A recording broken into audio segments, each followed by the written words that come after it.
This is WAAY 31 Law Call.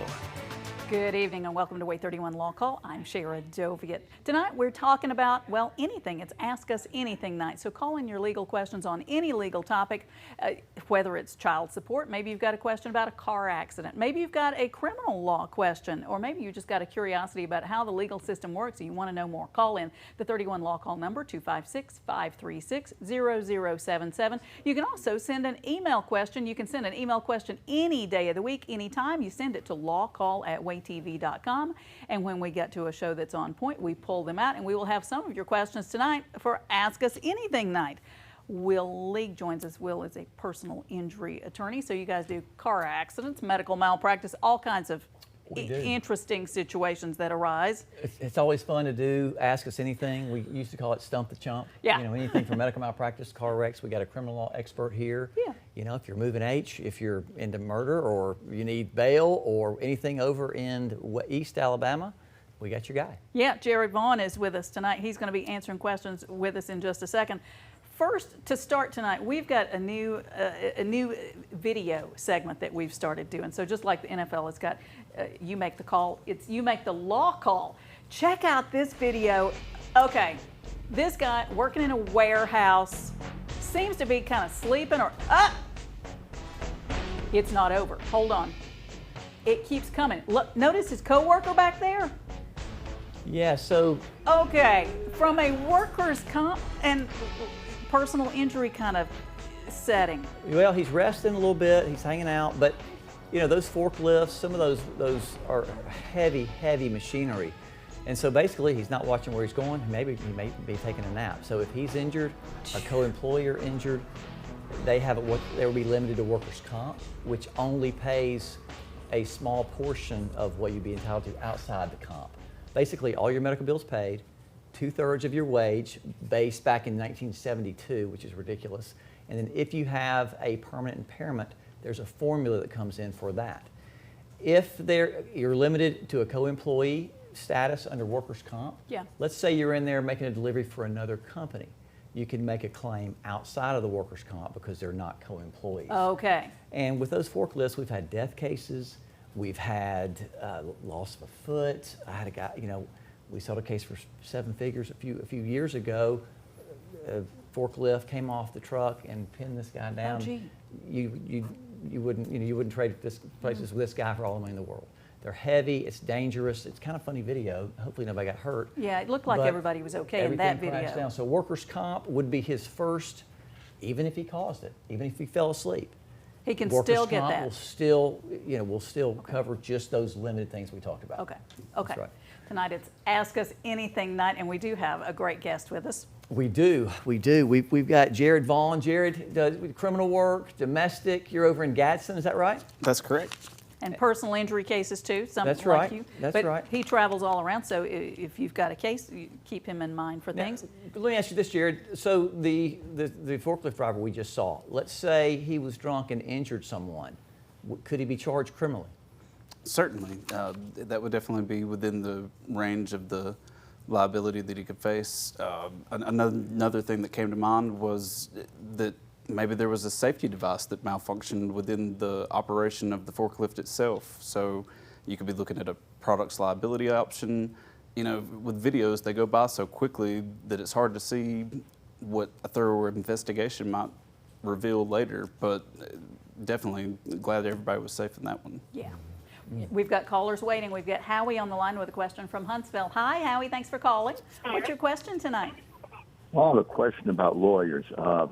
I've recently been sued on a real estate matter in district court, so it's not the biggest matter, but it still is of concern to me. Yeah. And it turns out at the beginning of the year, my attorney of 40 years has been disbarred, and he referred all his cases over to another attorney, and who filed an answer for me. But it turns out, even more recently, the presiding judge of the 23rd Circuit declared him incompetent due to senior issues, and he's had to withdraw from the case. Okay.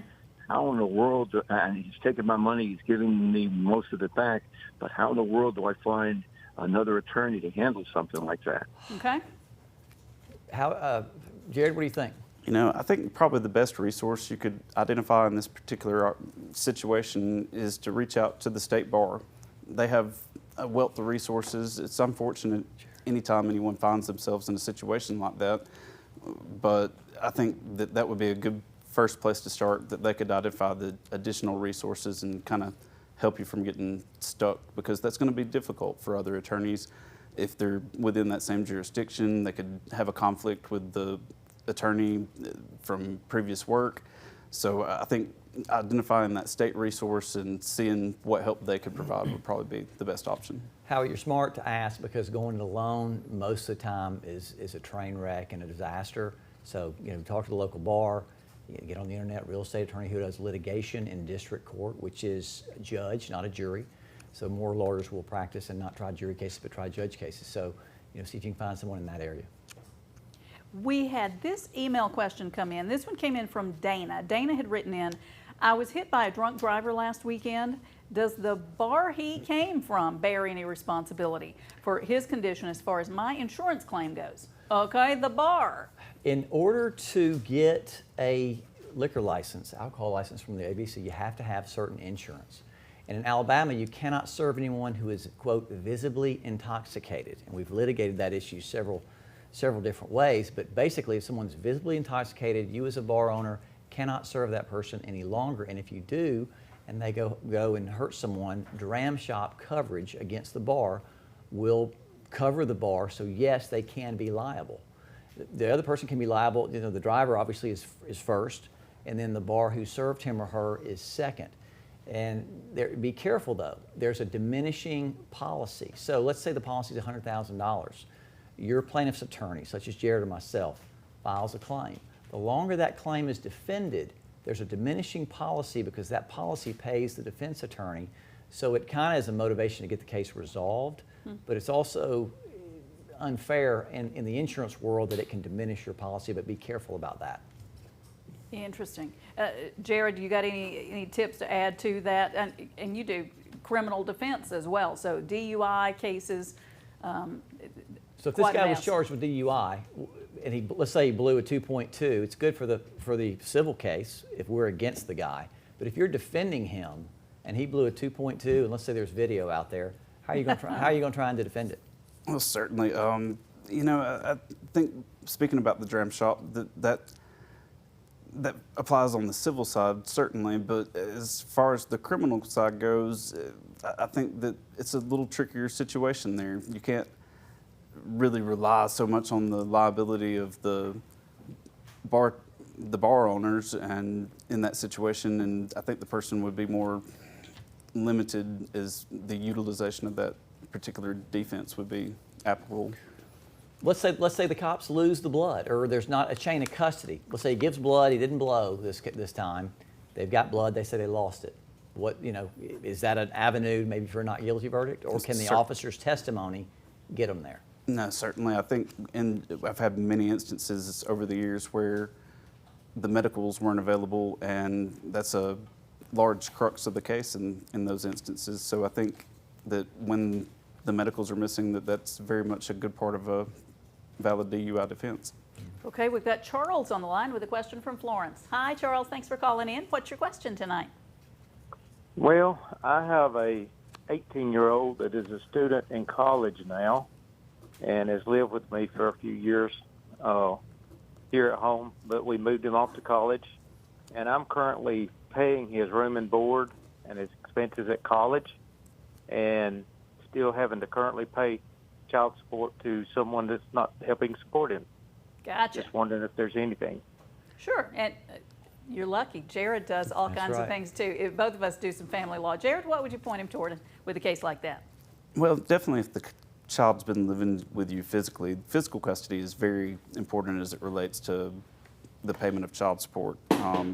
Alabama's a little different in that a person is not considered an adult or the age of majority until they reach age 19.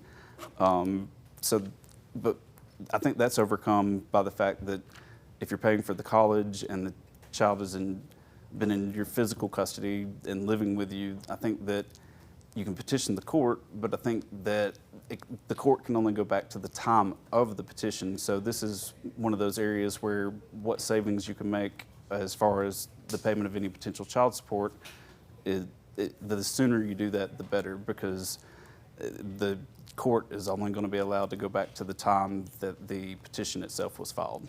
Yeah, so don't wait with something like that, especially if you had a younger child that you've got so much more time until they turn 19. You want to go ahead and file for a modification as soon as you need it, because like Jared says, they're not going to back up. They're not going to go back before your petition. So the first day of the first month after you file the petition for modification is the first day you would be entitled to the change, even if the court doesn't get around to hearing your case for 6 months, 9 months. They're telling us to take a break. We're going to take a break, be right back, answering more of your calls and questions. It's Ask Us Anything night. Stay with us.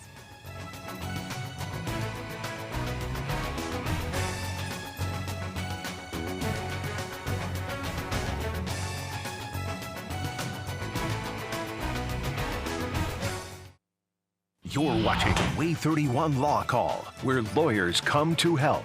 Your rights, your calls, live. Hosted by family law attorney Sharon Doviet, with the personal injury attorneys of one of the Valley's most respected law firms, Timberlake and League.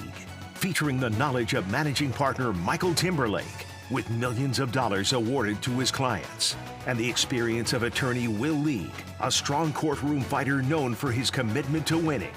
And the fellow partners of Timberlake and League Heath Brooks and William Meservey. This is WAAY 31 Law Call. Welcome back. I'm Sharon Doviet. Tonight it's Ask Us Anything night. We've got with us Will League from Timberlake and League, personal injury attorney here in Madison County, but goes all over for a good case. And Jared Vaughn, who's joined us from Gadsden. He does a little, so criminal law, family law, and also personal injury cases. And we've got callers waiting. We've got Jeanette on the line with a question from Florence. Hi, Jeanette. Thanks for calling. What's your question tonight? Yes, I would like to know. We had an attorney that handled my mother's estate, and when the estate was finished, he said he did not have to give us an itemized statement of where the money went. He refused. Is that legal? No, I don't. Well, you'd think he'd be willing to. If he is, it depends on what your relationship is to the deceased. If you're an heir or a beneficiary, who was the personal representative or administrator of the estate? Usually the administrator, so basically, let's face it, a will is basically for the administrator to do exactly what the deceased said in that will. And if you're a beneficiary, you have a right to a listing of what you, if you are a beneficiary, yes you do. And so if you're not or don't have any affiliation, then they do not have that. It depends on what your status is. Now remember, if you die with a will, then you name a personal rep to handle all your stuff. And it's tough to do, so name somebody who's competent. Sometimes banks do it, other lawyers do it. But if you do not have one, you die what's called intestate, where you have to file and maybe the next of kin, whoever can step up and do that. So under intestate law, will determine who are the heirs on the deceased estate, and those heirs would have an option to receive an accounting based on whatever's in the estate, as they have a right to know how it was split up because they are, in fact, the beneficiary. We've got Tracy on the line with a question from Madison. Hi, Tracy. Thanks for calling. What's your question tonight? Hey, thank you. Sure. So my question is in regards to liability. There's a situation where there is an unkept lawn on a corner lot that is at an entrance to a subdivision. The grass regularly grows very high, very seldom cut. It appears that the home is not occupied and that someone maybe every several weeks may cut the grass. So the problem is that the subdivision where this corner lot is, there's a main street, a main thoroughfare where cars are going pretty fast. So when you try to leave out of the entrance and you're turning left, that tall grass blocks the view on the right side.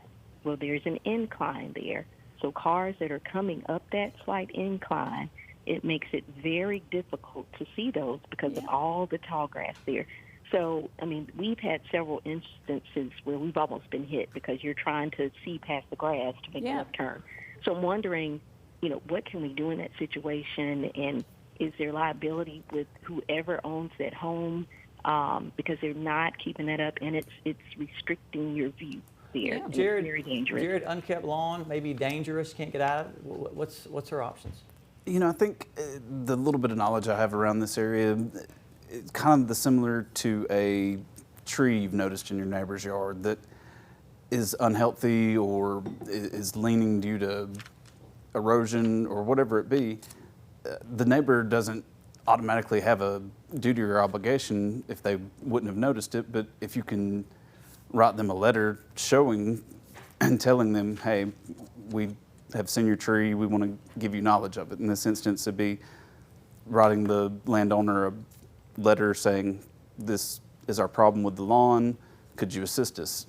Now, depending on whether or not they respond, it could solve and settle itself. You could inquire as to whether the adjoining property owners could help in maintaining the lot, and you also could reach out to whatever jurisdiction falls over the city for, or the county, depending on where the property is situated, as to helping them with right-of-way issues, because it may not be on the property owner's part of the property, it may be city right-of-way, actually. And that's exactly right, Jared. I mean, you could complain to the city, the county, maybe they'll come in and make the owner cut the grass. Also, I'd agree with Jared, put them on notice.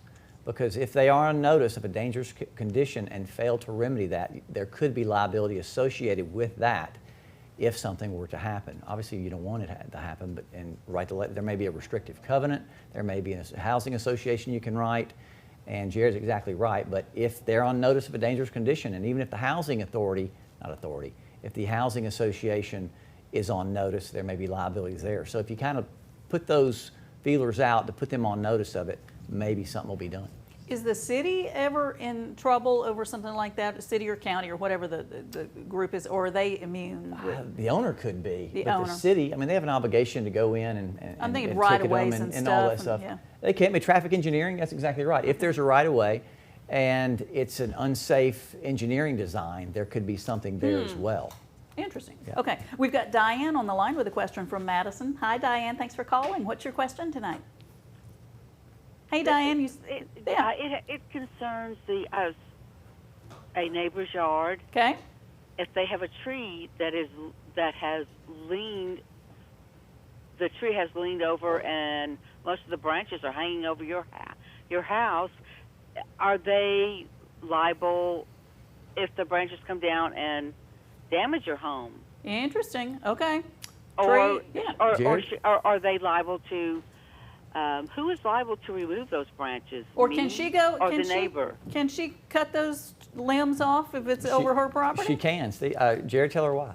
I think as far as the tree's concerned, anything that comes over on your property line is ownership on your part. So it would be permissible, as far as my understanding, to limb out the tree on your side of the property. However, I don't think you could attribute the cost to the property owner. If it's a dangerous condition, and yeah, she's exactly right, you can go right up your property line up to space where NASA takes over or the FAA or whatever. But again, cost. If it's a dangerous condition, you put them on notice of it. If it falls further, they're liable. And if they're on notice of that condition, which they should be, there's some liability there. And so, but until that happens, you're on the hook to pay for it, and you don't want to wait for your house to get hit by a tree. We've got Remy on the line with a question from Rogersville. Hi, Remy. Thanks for calling. What's your question tonight? Hi, Sharon. Hi, Will. Hi. You guys have been my RV getting a catalytic converter stolen off of it, and Will said that if they had it locked up, that was all they were responsible to do. Well, I brought in Madison to have He's You're going in and out on us. You're breaking up. Start over and let me. I'm sorry. Can you hear me now? Yeah. You sound good now. Do it again. Okay. Tell us again. The RV that I told Will about a while ago that had the catalytic converter stolen off of it, Okay. I brought it down to the dealership and to have it worked on in Madison. Well, they ended up breaking things on it, making it leak. I had to bring it back and everything. And I finally got it repaired by them, and when I opened up the engine compartment on it, parts are missing off the engine. So I took pictures of what was missing and what was not. There were bolts that were not bolted back on and things of this nature. And I sent it back to the service manager, and his response was, well, we don't know if those parts were on there to begin with. And I sent them a picture of the engine compartment with an arrow showing the parts that were missing. And I said, every one of the parts that are missing are parts that your mechanics had to take off to fix the problem that was on the engine that you said. So, where are my parts? And the guy now is refusing to answer me. Oh, gee. Man, okay. goodness. Hopefully it's a reputable company. If they won't deal with you, it sounds like they're not, you can file a claim in district court, which is not like people's court, but it's just a judge. You don't have to have a lawyer, but sometimes it helps. If they have a lawyer, you need to get one. But it's a breach of contract. You brought your vehicle there, they blew it, somehow took out parts. You're going to have to prove those parts were there before, and now it's a change in circumstances of that particular vehicle and what it's going to cost to fix it or repair it, and those would be your damages. So you would make a claim for breach of contract. Hopefully they'll deal with you and work with you. If not, then you have to file an action in court. Boy, it's tough though, getting evidence on things. Jared and I were talking about what a lot of clients expect, and it's tougher to prove cases than people want to admit to. People think you can get a lot of evidence very easily, things like text messages. Jared, talk a little bit about how tough it is to get evidence sometimes. Certainly. Text messages is a great option because we're all used to everything being uploaded to the cloud, and so I think the expectation many times, honestly, on the client's part is reasonably that they feel like as attorneys we have the tools to be able to subpoena the records and that we'll get the full text messages themselves. At most, we're looking at being able to get the who, to and from, and what time at most. And it's much harder to get those records than people would expect. I'm thinking about with Remy there, how does he prove that parts are missing? You don't have a picture, right? In this day and age, jurors want so much proof, especially if they're engineers. Any engineers out there watching, anybody married to an engineer know exactly what I'm talking about. But they require such a high level of proof, and when they're my clients, they don't understand why we have to prove it that well. Yeah. And so basically, you'll take depositions, interrogatories, documents have to be authenticated before they come into evidence. And in Alabama, a civil case is to your reasonable satisfaction, more probable than not. In today's scientific world on TV and all that, everyone expects a higher standard.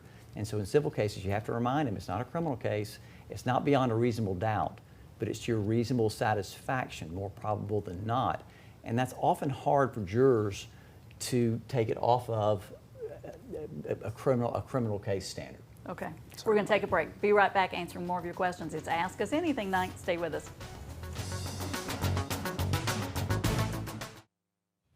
If you didn't get your questions answered tonight, here's how to get in touch with Jared Vaughn. He is out of Gadsden, but goes all over North Alabama for a good case. 256-547-4444. Also check out GadsdenLaw.com. Here's how to get in touch with Will League with Timberlake and League in Huntsville, 256-536-0770 or 800-804-2502. The website is law-injury.com. And if you like them on Facebook, you can learn more about the law that way. Sharon practices family law, Madison County, child custody, divorce. Sharon Doviet, 256-539-7337. SharonFamilyLaw.com. Next week, it's car and truck wrecks. Jared, thank you very much for coming up from Gadsden to be with us tonight. Thank you so much for having me. Everybody have a good, safe week. Thanks for all your questions tonight.